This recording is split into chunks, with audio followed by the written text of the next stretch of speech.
severe dumping syndrome, reactive hypoglycemia, bariatric surgery, gallbladder removal. That is your quadfecta hell. Let's talk about it. Your liver produces bile. The bile then sits in your gallbladder. Once you eat, the signal is sent for your gallbladder to release that bile to begin breaking down your food. Once you have your gallbladder removed, that entire system is messed up.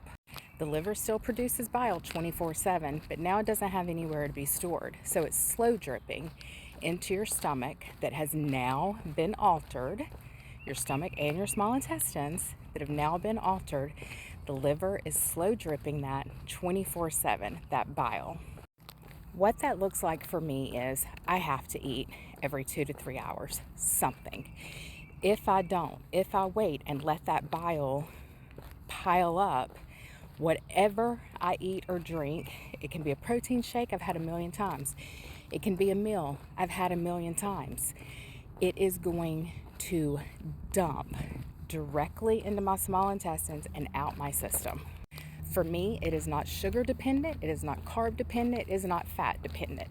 It is that I don't have a gallbladder, and every little ounce of bile that my liver makes is sitting there waiting for the first bite.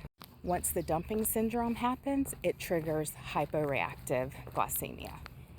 And that's when the shaking, the cold sweats, the rapid heartbeat, it feels like a panic attack coming on.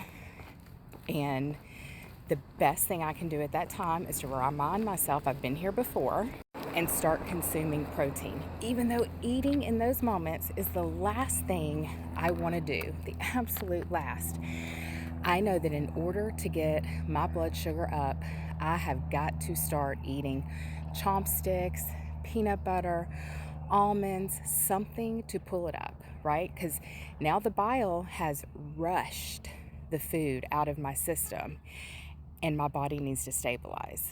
Once that process happens, I absolutely feel exhausted. And it is that I have to lay down. I have to lay down on my left side. I may have to go to sleep.